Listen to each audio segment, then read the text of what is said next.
See that rough circle of rocky protrusions near the shore? It's more intricate than it looks.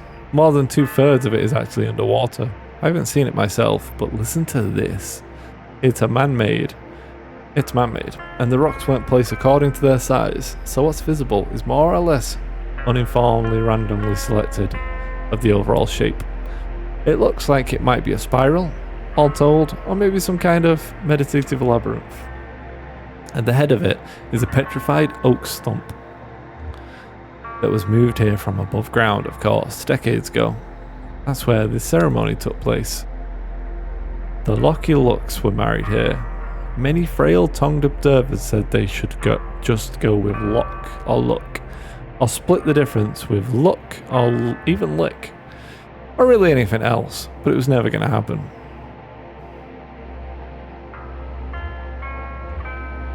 Marge Luck and Errol Locke met in prison. She was a volunteer teaching conflict meditation skills to guards, and he was employed at the side gate accepting deliveries and greeting visitors. Neither of them once saw a prisoner. Their engagement was welcome news for the family business, who had been looking for some opportunity to merge interests.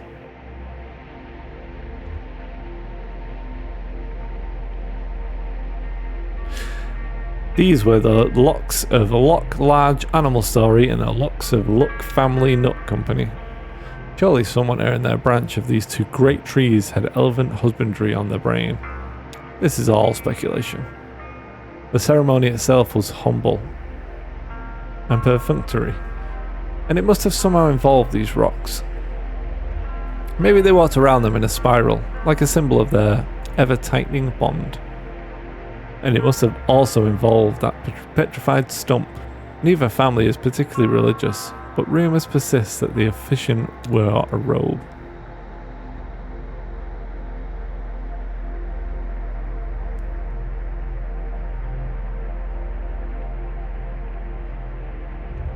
Shannon helped me fix up a mushroom stew in the kitchen. We need to go all the way here with the mushrooms.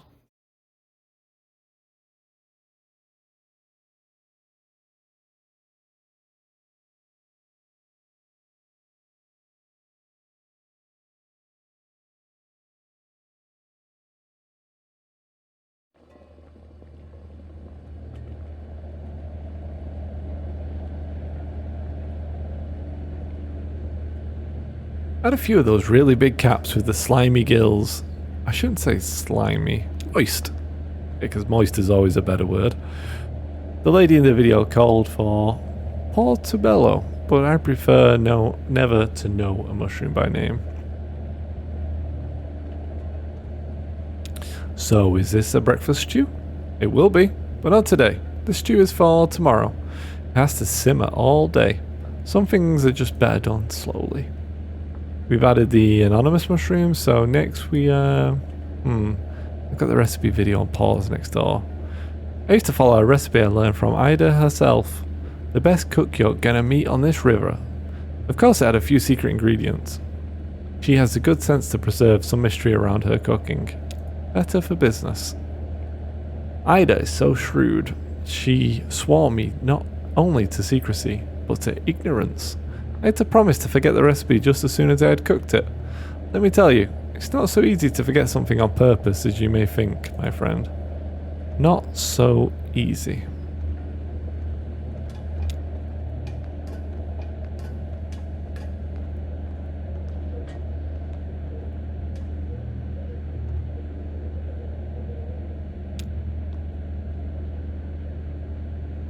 Crushed tomatoes, salsa, and even a little ketchup. Here's the thing, nobody has to know. Throw in some more of that spice blend we threw together earlier. Stir all that up and crack a beer, baby. You'll be here for a while. What did she just say to do? Will's trying to make the stew right now. What was the last step he did? He put a couple of mushrooms in. Then I think he forgot what he was doing for a little while. Maybe I can help him figure it out. I got kind of sucked into this program.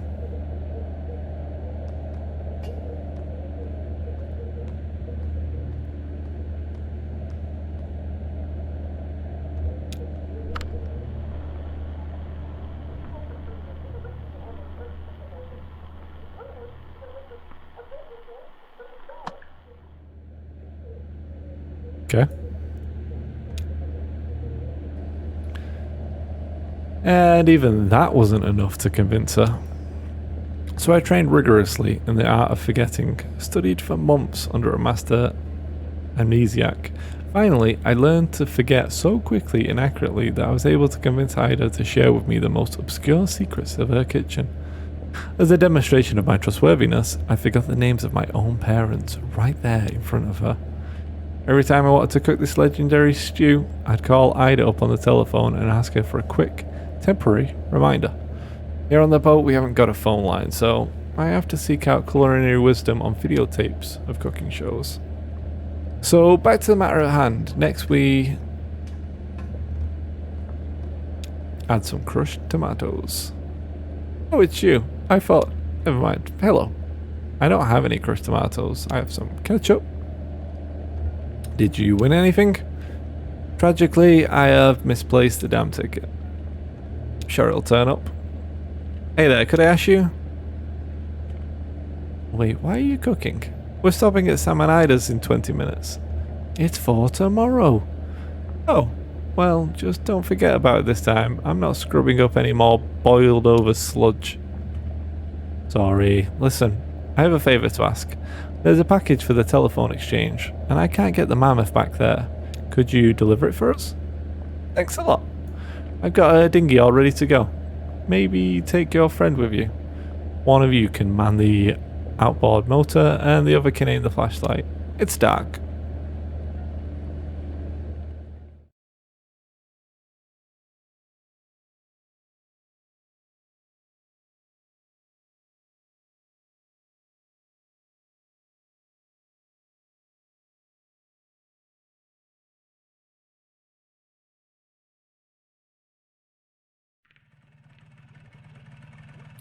Thanks again for your help. This is about as far as the tugboat can go. You know, noise and lights disturb the bats. So you'll pass through the bat sanctuary, which is really nice, by the way. Be sure to check out all the plaques and stuff for cool bat facts. Plenty of time. Anyway, the Echo River Central Exchange, or excuse me, Consolidated Auxiliary Switch number 30. They changed the name when the power company took over. Anyway, it's just on the other side of the bat sanctuary. This package is going to Poppy. She's an operator. The operator. We'll meet you on the other side at Sam and Ida's for our scheduled early breakfast stop. Just follow the river. Can't miss it. Oh, I almost forgot. You may or not be interested. There's this kind of weird memorial sculpture on your way in, just before the bat sanctuary. I always recommend people at least stop and take a look at it. It's really sort of, I don't know how to say it. You should check it out. Okay, bye.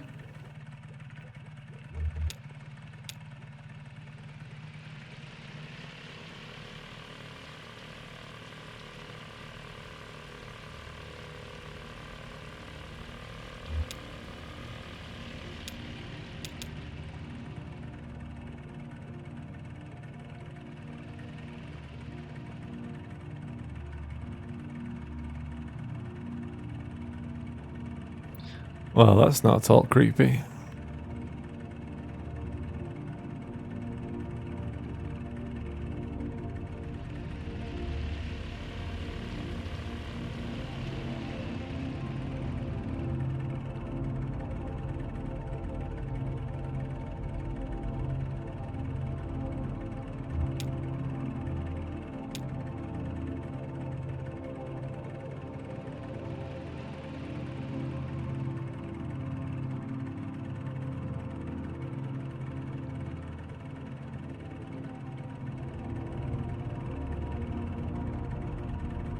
I don't like this.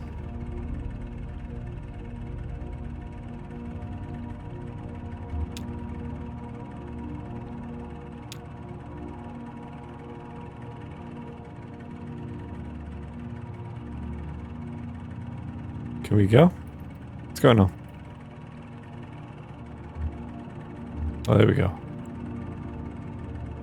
We claim these helmets in the name of the folks who wore them, and we place them here in their memory, but also as a spit in the greedy green eye of that power company who bought up our old mine and traded our brothers and sisters' safety for a little more yield, but only yielded 28 good men and women dead when the walls collapsed and the tunnels filled with water. Their lungs were black, but now they are washed clean and full of water too, and swept through hidden tunnels into some awful cave we never will find. And so we guess the water buried them for us, so let this here be the marker for their grave.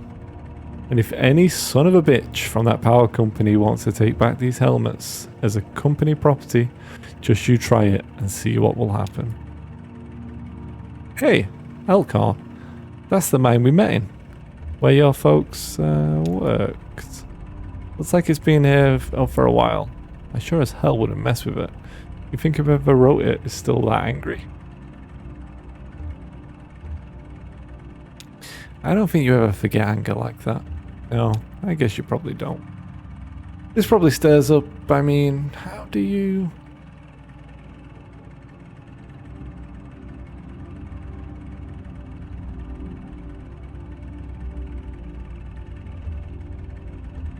It brings back some anger for me, too. Yeah, that's understandable. I guess that's what a memorial should do, huh? Keep you help you hang on to your feelings. Otherwise, they fade away. That's just what time does.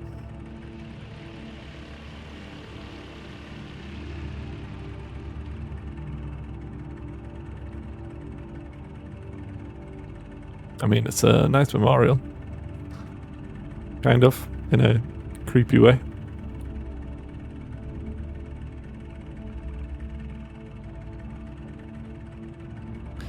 Hey buddy, you can put the foot down. It's okay.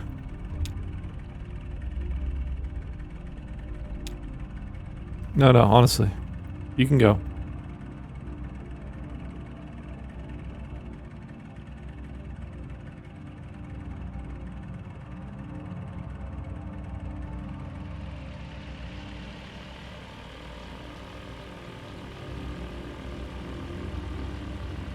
Oh no.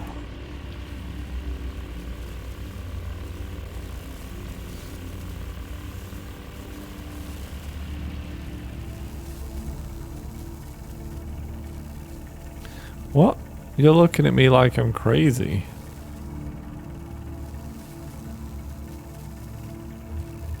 Are you feeling okay? Oh, sure, it doesn't hurt anymore. My leg, it just kind of numb. Like it's not there. My shoulder too, actually. That's an old one, though, from an accident. I'm lucky I just had some nerve damage there. It probably should have been a lot worse. You know, those guys from the distillery are just making the best of a bad situation. Just like the rest of us. Hey, one of them said to me earlier they could even help me take care of these medical bills for my leg. You know, get it all together on a plan. Consolidated. What? When did you talk to them about that? They're around. They're pretty much everywhere you look. On this river, you really haven't noticed. Anyway, I have a feeling it'll all work out. Even for me? Hey, why not? Seems like we're getting pretty close to finding your cousin, right? And besides that, you're young and smart. Plenty of time to bounce back from. Whatever. Listen, that old truck I've been driving belonged to my boss, Ira. Lisette's husband. To be honest, Ira didn't like me very much, but somehow Liz got it into her mind that he would have wanted me to have that truck someday. Maybe to make up for all the yelling he did. Or maybe so his ghost could hold it over me. Just one more thing to feel like I owed him for. Anyway, they got their own truck at the distillery. And now that antique shop is closing up, I got no use for an old truck. I was thinking, you could take it.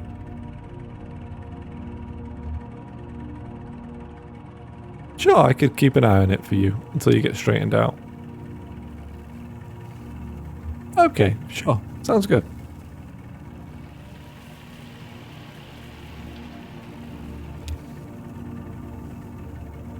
Visitors to the Echo River Sternface Redbat Artificial Hibbercanium and Sanctuary are asked to take extra precautions in order to prevent the introduction of foreign fungal contamination and the spread of white nose syndrome. Please do not visit the sanctuary during the same day in which you visited any cave known or suspected to host bats infected with white no syndrome. Please do not leave your vehicle. If you must leave your vehicle, please remove shoes, clothes, jewellery, headwear, eyeglasses to ensure you do not bring any foreign spores ashore with you.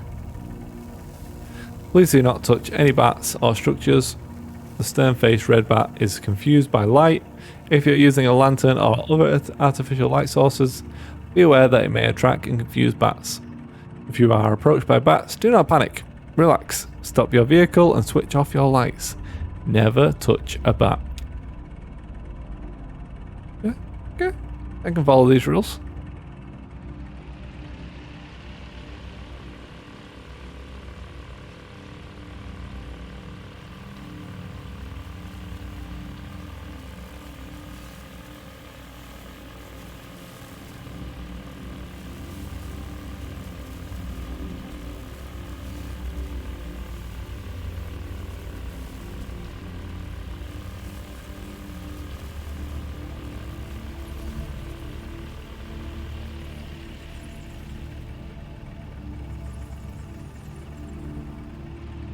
Oh, that one went by. I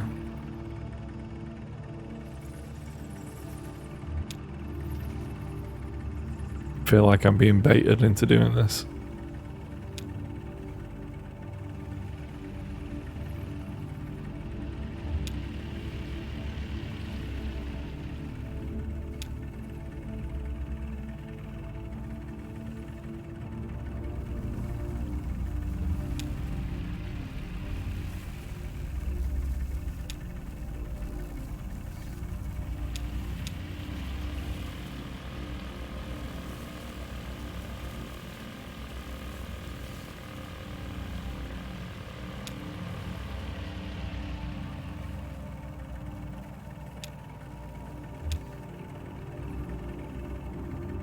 The stern-faced red bat's natural diet mostly consists of moths and other small insects that breed along the river. Here at the artificial Hibbernic, I'm never going to get that word, and sanctuary, we use a combination of chemical snares and ultrasonic wards to repel all potentially contaminant-bearing insects, and replace them with our own locally bred and spawned hypoallergenic, antiseptic Sunamoths, which we call the little grey nothing moth. Nice.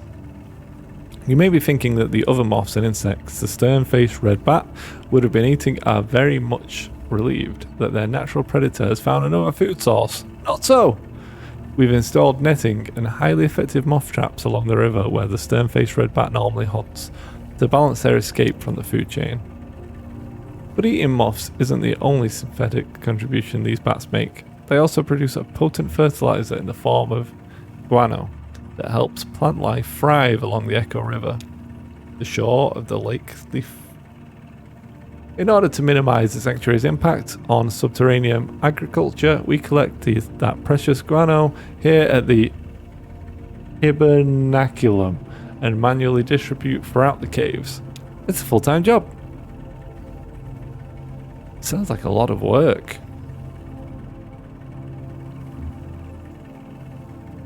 It's all fake, except for the bats.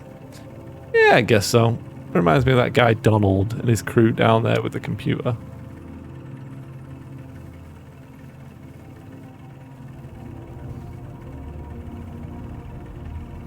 Kinda bothers me. Like they're tricking the bats. Yeah, in this case, I think it's about survival. I mean, if that's the bottom line, what's the difference? Like, the folks in the mine, you said they used to buy stuff, fans, canaries, all those little trinkets to make it bearable. There's still a lot of stuff down there. It feels cluttered. It's human. I just mean, all people need is enough to pretend we're home, and we can make it anywhere. Sure, people can, but what about bats? Maybe we'll have to teach them. Hell, what am I saying? I know about 100% more on the subject of bats now than I did when I came down here.